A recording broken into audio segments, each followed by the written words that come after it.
Bonsoir à toutes et à tous, ravi de vous retrouver. Bienvenue dans ce 19h, les titres du journal. À l'orée de la nouvelle année 2023, le chef de l'État Patrice Talon a échangé avec des personnes porteuses d'handicap. Au cours de cette rencontre, Patrice Talon a recueilli leurs attentes sur l'amélioration de leur situation dans la société. À suivre dans cette édition, le commentaire de quelques citoyens béninois sur le sujet. Les fidèles de l'Église, la mission évangélique La Flamme de Christ ont célébré le Christ pour ses bienfaits à l'occasion de la fête du Nouvel An. Entre prières, adoration et louanges, l'Église a baigné dans une ambiance très festive. Le compte-rendu de la cérémonie dans ce 19h. Le centre de formation en football Assaud Academy Football Club a organisé la première édition de Assaud Academic Challenge Day du jeudi 29 au vendredi 30 décembre 2022. La compétition a réuni 8 centres de formation et s'est soldée sur un sacre du centre de formation Latunji Sport Promotion. Le film de la cérémonie dans un instant.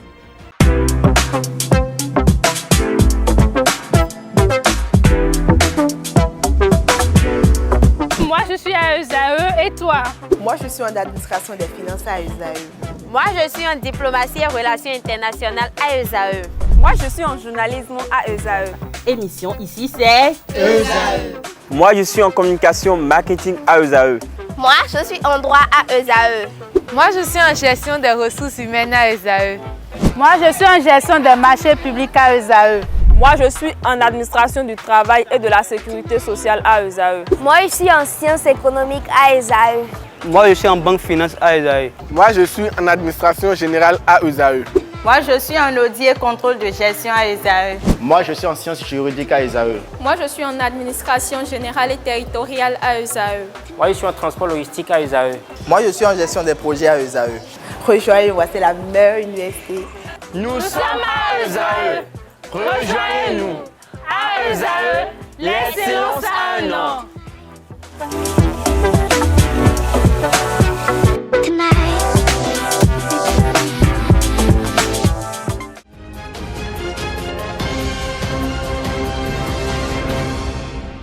À nouveau, bonsoir, merci de nous préférer pour vous informer. Le vendredi 30 décembre 2022, le chef de l'État Patrice Talon a profité de son entretien avec les personnes porteuses d'handicap pour présenter ses vœux de nouvel an à tous les Béninois. Pour cette nouvelle année 2023, le président Patrice Talon souhaite à chacun la santé, le succès, l'emploi, la bonne humeur et un peu plus de fantaisie, juste le peu qu'il faut pour attester de ce que la vie n'est pas que le bonheur, n'est pas, que labeur, qu'elle est aussi rire et plaisir. Suivons ensemble cette capsule vidéo. En cette veille d'une nouvelle année, veuillez donc que je vous réitère l'engagement du gouvernement de ne laisser dans notre dynamique de développement aucun de nos concitoyens sur le quai. Que ce soit pour ceux d'entre nous qui ont un besoin d'une attention particulière ou pour les autres qui disposent de toutes leurs capacités, notre pays apportera à chacun sa part de bien-être. Telle est notre espérance, voire même notre certitude en ce temps de bilan et de perspective, nous sommes en fin d'année bien sûr, qui nous donne une nouvelle occasion d'évaluer notre action et d'apprécier le réalisme de notre espérance. Mes chers concitoyens, maintenant que notre dynamique collective est bonne, que nos efforts portent des fruits, que nous partageons tous d'une manière ou d'une autre, que nous avons que tout ce qui continue de nous manquer est à notre portée et que nous avons désormais les moyens de satisfaire nos attentes. Maintenant que plus rien ne nous paraît inaccessible, l'espoir certain d'une vie meilleure jour après jour n'est-il pas réaliste? Bien sûr que oui. Bien sûr que le meilleur est à venir pour chacun de nous et pour nous tous collectivement. Aussi, avec la grâce du ciel, la nouvelle année 2023 qui s'annonce apportera-t-elle à chacun davantage de bien-être que celle qui finit? Elle sera bonne et elle comblera les attentes individuelles comme collectives. Elle apportera davantage à notre pays la paix, la concorde. Et à chacun, la santé, le succès, l'emploi, la bonne humeur et un peu de fantaisie pour attester de ce que la vie n'est pas que labeur, mais qu'elle est aussi rire et plaisir. Que 2023 soit donc pour chacun une année de bonheur, tout compris. À nous tous, bonne année. Le directeur général de l'Observatoire de la famille, de la femme et de l'enfant a formé ses vœux à l'endroit du peuple béninois. Pour mieux accomplir sa mission, établir des statistiques, Nassirou Kassoumou Ararou a lancé un appel aux partenaires de l'action sociale. Au nom du personnel de l'Observatoire de la famille, de la femme et de l'enfant, je voudrais souhaiter à tous les Béninois une bonne et heureuse année 2023. Que cette nouvelle année soit pour chacun et pour tous une année de paix, de succès et de plein épanouissement. À l'endroit des partenaires de l'Observatoire de la famille, de la femme et de l'enfant, je voudrais rappeler que conformément à notre mission au niveau de l'Observatoire, qui est de générer des données statistiques et de produire des évidences pour aider à une meilleure prise de décision, nous voudrions donc exhorter déjà d'abord l'ensemble des populations de notre pays à continuer à poursuivre donc dans la voie de la dénonciation des faits de violence, que ce soit des violences faites aux femmes et aux filles, que ce soit des violences basées sur le genre, la dénonciation au niveau des structures de prise en charge, parce que comme vous le savez, seule la dénonciation permettra de mettre en œuvre les différentes procédures de répression et de prise en charge, mais permettra également d'asseoir des statistiques fiables. Nous savons qu'investir dans les statistiques, c'est investir dans le Bénin d'aujourd'hui et de demain. Et que toute action durable ou toute décision dans le secteur des affaires sociales ne peut être efficace que si elle répond ou elle repose sur des données statistiques fiables. Et pour cela, donc, nous voudrions inviter l'ensemble de nos acteurs, producteurs de données, les organisations de la société civile, les ONG au niveau des communes, les formations sanitaires, les unités de police républicaines et tous ceux qui interviennent dans l'action sociale au niveau de nos communes à collaborer avec les centres de promotion sociale dans la collecte et le renseignement du SIDOFE, le système intégré des données relatives à la famille et l'enfant de nouvelle génération, afin de nous permettre de produire des données et des évidences statistiques fiables, complètes sur l'action sociale au Bénin, ce qui permettra in fine à notre gouvernement de pouvoir mettre en œuvre des mesures idoines qui tiennent compte de la réalité du terrain et des besoins réels de nos communautés. Bonne fête à vous tous, bonne fête à chacun et à tous. Je vous remercie.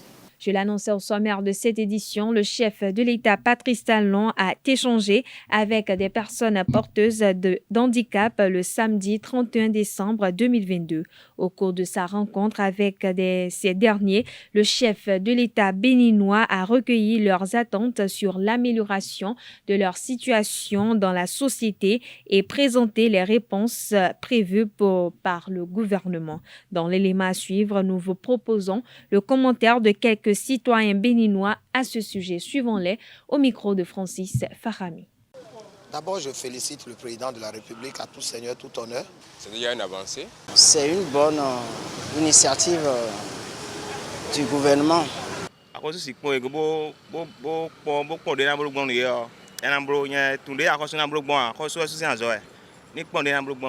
faut tenir compte de leurs aspirations. C'est très important. Surtout concernant nos centres de santé, il y a trop de problèmes. Je sais qu'il y a des brebis galeuses parmi ces gens-là. Ce que moi je tiens à demander au chef de l'État, c'est de faire en sorte que chacun puisse respecter le droit et la justice de chacun. Parce que on ne peut pas empêcher quelqu'un de revendiquer ce qui est pour lui. On parle religion à présent. Les fidèles de l'Église, la mission évangélique, la flamme de Christ, ont passé le réveillon à célébrer le Christ pour ses bienfaits. Entre prière, adoration et louange, l'Église a baigné dans une ambiance très festive. Reportage Anaël Douou.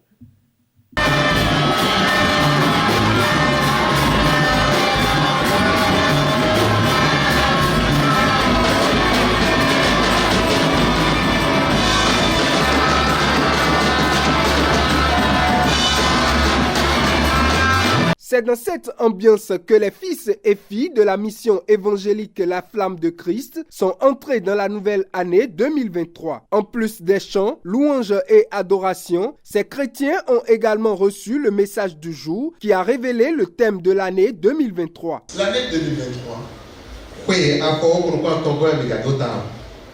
le Seigneur m'a dit à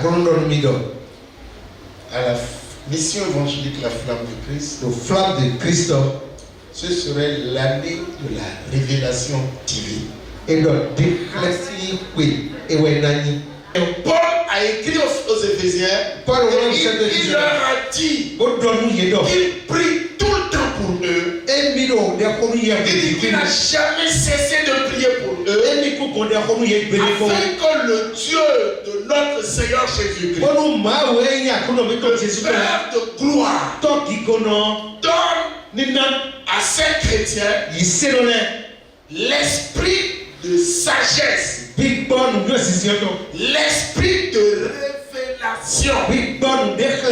Pourquoi Paul pouvait prier en croyant Éphésiens, afin que Dieu leur donne un esprit de révélation.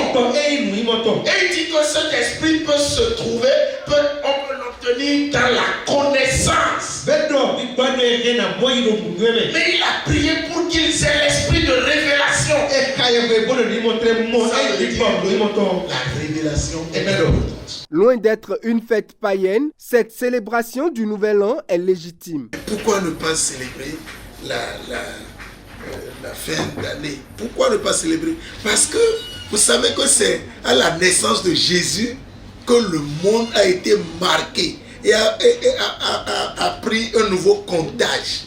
Mais c'est Jésus qui a marqué même l'humanité pour qu'on dise l'an 200 après Jésus, l'an 100 avant Jésus. Donc c'est à partir de c'est Jésus qui est le repère. Mais pourquoi nous les enfants de Dieu aujourd'hui, nous avons peur? Je demande à ceux qui discutent sur les jours et les événements. D'abord la parole de Dieu, Paul dit de ne pas trop discuter sur les jours et les événements. Tout ce qui me frustre, c'est que des gens disent que si tu fais ça, tu iras dans l'enfer. Il ne faut pas qu'on crée de la peur dans le cœur des enfants de Dieu. Non, il ne faut pas condamner.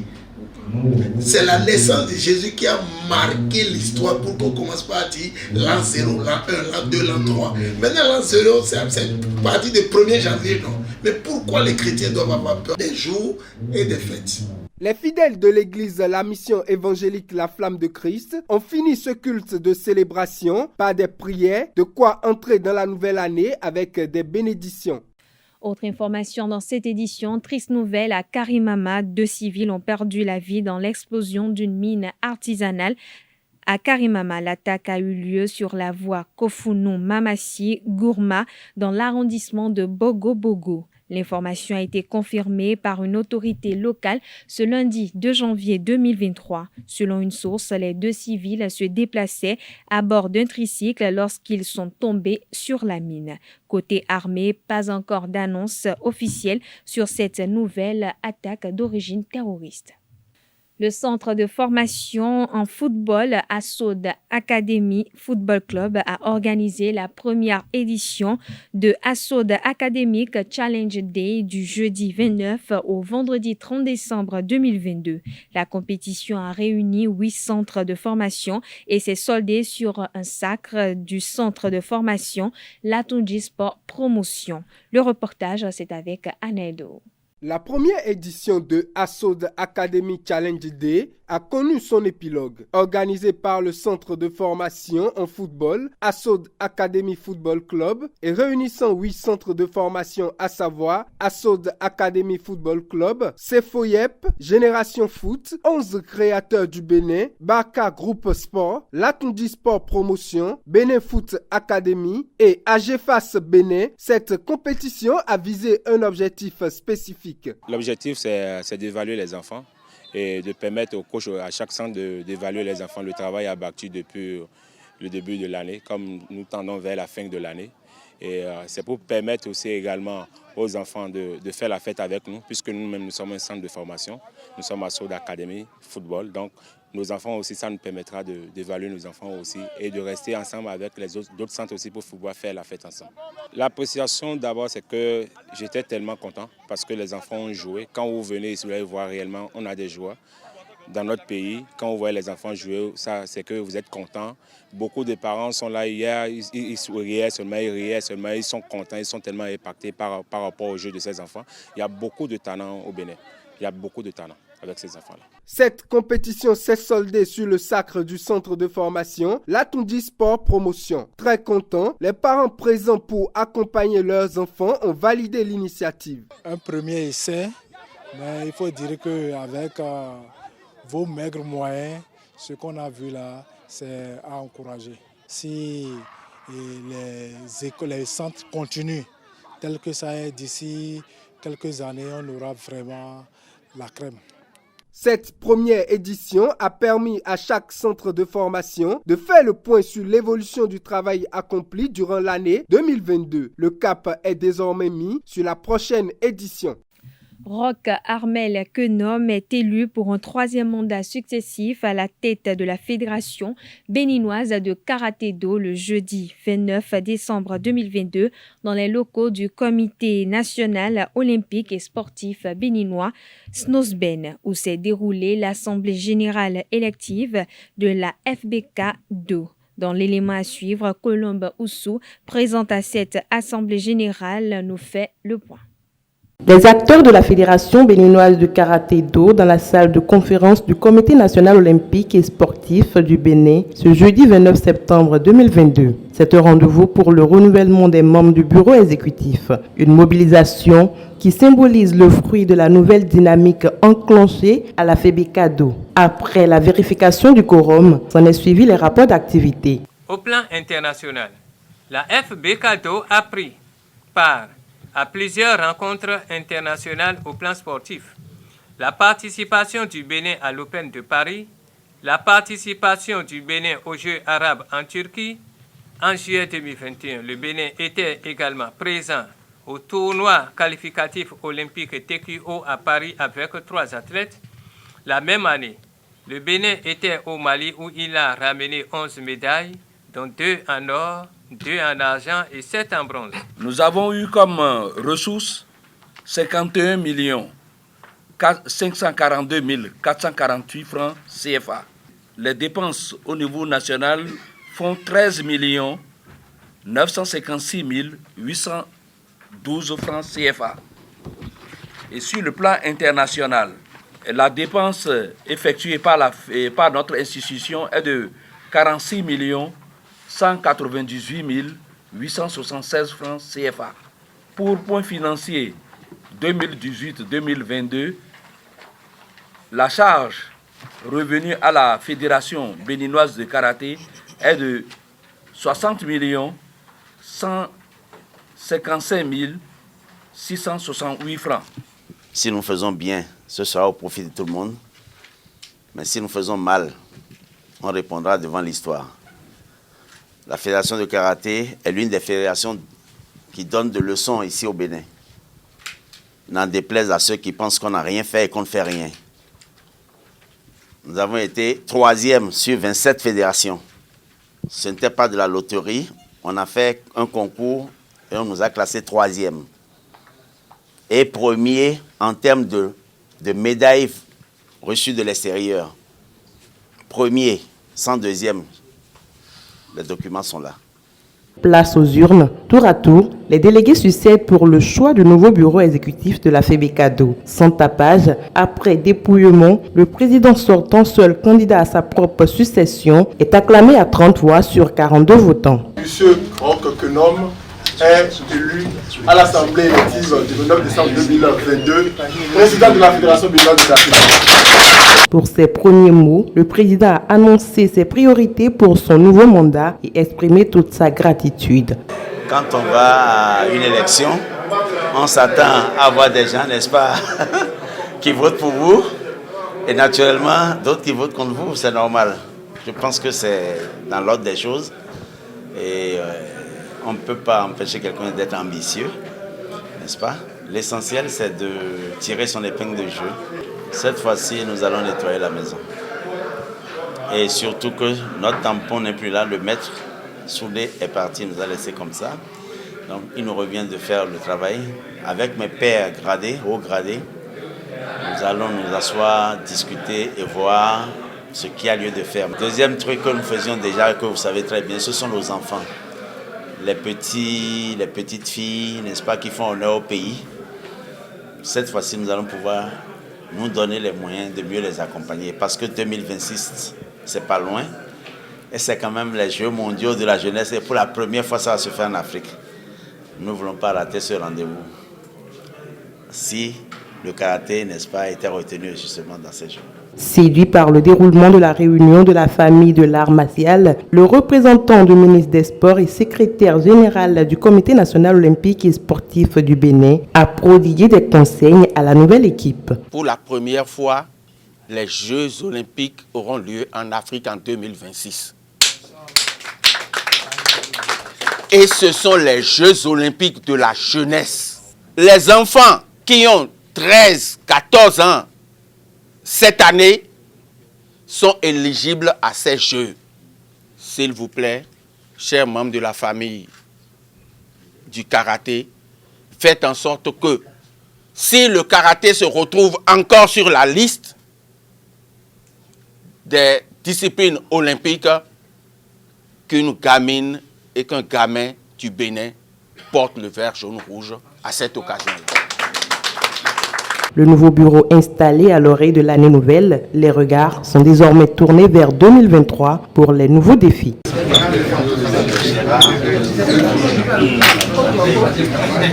On parle toujours sport, le teqball, un sport de ballon pratiqué sur une sorte de table de tennis de table arqué, se fait une place dans l'univers sportif béninois depuis l'année écoulée.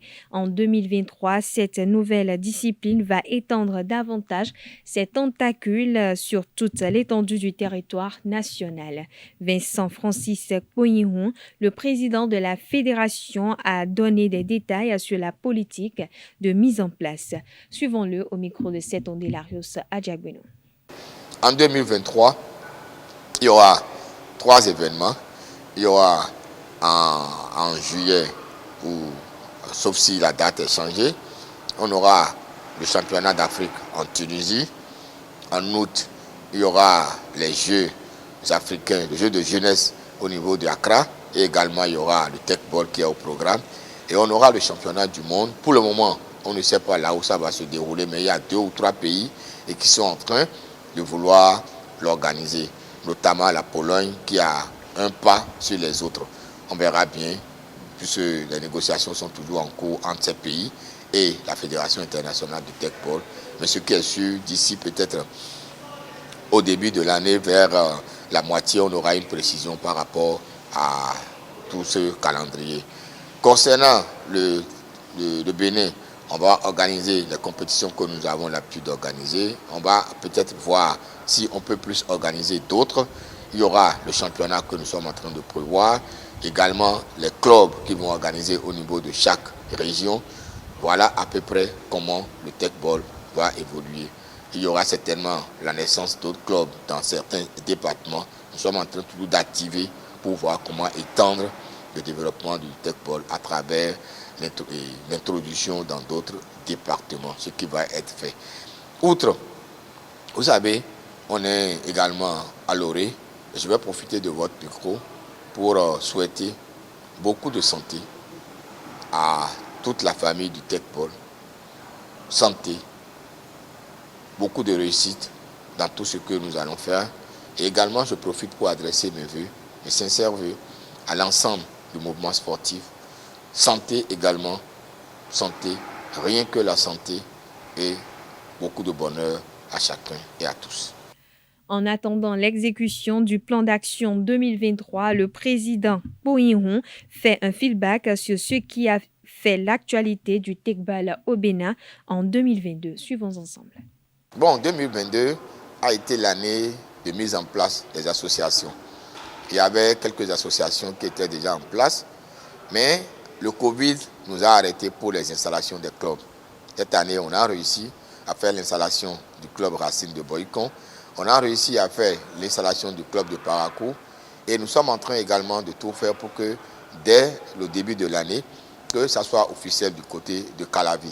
Puisque avec SOS, nous sommes en train de nouer un partenariat pour installer un club, surtout féminin, au niveau de SOS, pour permettre à la jeune féminine de vraiment participer au tech ball et de développer cette discipline. Parce qu'on a constaté qu'il y a des filles qui ont des prédispositions qui peuvent nous permettre de les intégrer dans notre groupe. Et c'est pour ça que nous sommes allés dans ce vivier pour amener le plus grand nombre de filles à participer au développement du tech ball au Bénin.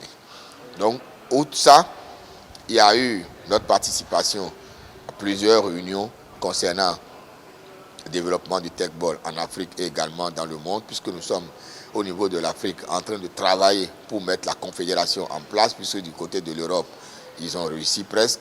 En Amérique, ils l'ont déjà fait, donc il reste en Afrique et on va bientôt se retrouver au niveau du continent pour mettre en place notre confédération. Mais déjà sur le plan mondial, nous avions participé, comme je le disais la dernière fois, à l'Assemblée générale en ce qui concerne l'Assemblée générale de la FITEC, la Fédération internationale de tech ball. Nous avons également participé à l'Assemblée générale en marge de ce championnat du monde qui s'est organisé à Nuremberg. Et désormais, le tech ball, il y a certaines décisions qui ont été prises, même au niveau des règles, il y a eu beaucoup d'évolutions. C'est différents constats ou ajouts ou rectifications en ce qui concerne ces règles que nous allons mettre à disposition de nos techers, des différentes associations qui constituent la Fédération béninoise de tech ball, afin que, au niveau de chaque club, ça soit partagé et que ça soit mis en application. Voilà donc à peu près ce qu'on peut dire par rapport au bilan. Donc, du point de vue association, le nombre évolue. Du point de vue coopération au niveau de l'Afrique, le nombre, on fait partie des premiers à jouer les rôles. Et au niveau du plan mondial, nous faisons nos petits pas en participant aux réunions et en étant également présents lors des compétitions organisées par la FITEC. Victor Zvunka espère réaliser des performances plus abouties avec Coton Football en 2023 que lors de l'année dernière, avec des joueurs en pleine possession de leur forme pour le bonheur des supporters et par ricochet du Bénin. Suivons ses vœux. D'abord, je vais croiser les doigts pour que mes joueurs aient la santé, qu'on n'ait pas de blessures graves, et que tout le monde soit là pour participer à la fin de cette première phase. Et puis après, sur la deuxième, de tout donner pour essayer naturellement de garder notre titre. Et puis après, on va essayer naturellement de faire plaisir à nos supporters. Je crois que ça aussi. Vous savez, quand je gagne un match, moi je pense toujours à mes supporters. Je pense toujours au plaisir que tu donnes aux gens. Et je pense que les joueurs doivent aussi penser la même chose pour qu'on puisse ensemble réussir avec tout le staff et tout, avec tout le monde, réussir de quelque chose de beau et de confirmer ce qu'on a fait l'année dernière. Voilà. Et puis que naturellement, le football béninois passe des étapes. On est là pour les aider, on est là pour aider les joueurs, pour qu'ils grandissent bien et qu'ils profitent pour l'équipe nationale. Voilà, chers internautes, ainsi prend fin cette édition. Merci pour votre attention. Excellente suite de programmes sur ESAE TV.